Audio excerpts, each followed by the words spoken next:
Our final Distinguished Alumni Award recipient, Paul Nussbaum, is a highly successful hospitality industry executive. As founder of Patriot American Hospitality, in 1992, he took the company from owning one hotel to being the fourth largest hospitality company in the U.S. with $7 billion in total capitalization. Later, Paul founded the successor to Patriot American, Warramug Hospitality, a private real estate firm that specializes in the acquisition of hotels and resorts. As a student, Paul was a member of UB's International Jewish Fraternity Alpha Epsilon Pi. At that time, he began a student assistance fund to provide emergency financial aid to deserving students. That fund is still in existence today. He has served on numerous corporate, academic, and charitable boards, including the UB College of Arts and Sciences Dean's Advisory Council, which he presently chairs. In addition to his service and philanthropic generosity to UB, Paul serves as a trustee for Colby College, is a Board of Visitors member at Georgetown University Law School, and an American Bar Association Life Fellow. For his service, Paul has received the Humanitarian Award from the National Jewish Medical and Research Center, the Ellis Island Medal of Honor, and 2 honorary degrees. Please join me in congratulating Paul Nussbaum.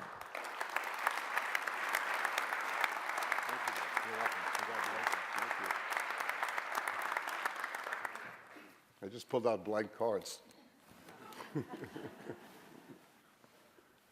Well, I am truly honored, and somewhere in here I hope I have my notes.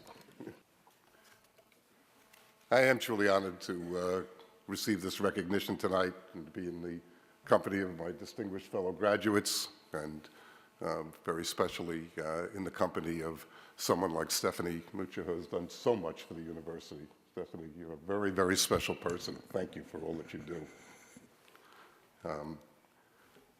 I'd like to make a quick and special recognition, though, of an award recipient who will follow me, and that is my fraternity brother, who I literally had not seen for 50 years until we were at dinner last evening. But Dr. Stephen Grittenberg will receive the university's highest honor, the Samuel Capon Award. You'll hear about the wonderful things that he has done in his career, but lest it just be a complete toasting of him when you hear about things such as his having served as past president of the American College of Oral and Maxillofacial Surgeons.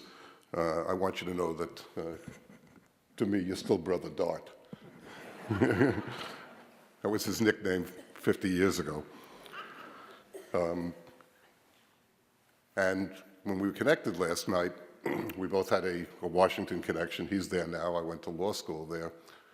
I wanted to let him know that I, too, had had some contact with things in the dental world. And while I was a law clerk, while I was in law school working for a small firm there, one of the firm's clients was the District of Columbia Dental Society, and I served as its secretary.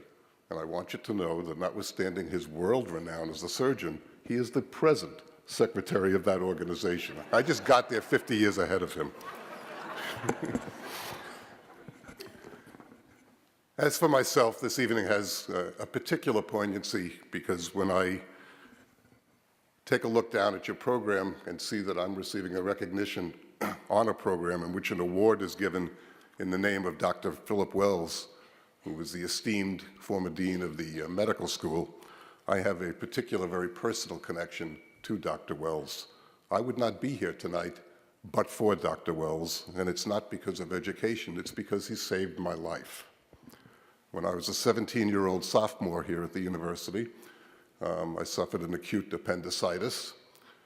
Being underage, unable to give my consent, the university and Millard Fillmore had a bit of a dilemma that evening. They pulled Dr. Wells, I believe, from a very late-night poker game, came to Millard Fillmore, and post-midnight performed an emergency appendectomy that saved my life. So, Dr. Wells, wherever you are, I say thank you, and I hope that I have paid it forward a little bit for what you did for me while I was here at UB. So I hope in some small way I've honored Dr. Wells and all of those who assisted me while I was growing at the university. I heard former Chancellor Furness's name. The idea of helping very young people mitigate through even the most minor of financial crises was not something I invented. There was something here when we were in school called the Furnace Fund, and you could borrow very, very small sums of money from this. It was a borrowing thing, but allowed you to do things like not defaulting on paying rent, paying a phone bill, basically helped me be a better citizen. So I've benefited from the generosity of Dr. Furnace, who saw some of the things that you might face as a student. And last, I'd just like to leave you with this thought. The university's motto is, let them each become all they are capable of being. I have tried to honor that in my continuing involvement with the university, and to those who will follow me, those of you who are in the audience who are students today, I hope that you will heed the words of Ralph Waldo Emerson and of Benjamin Franklin, and that you too will choose to pay it forward. Thank you.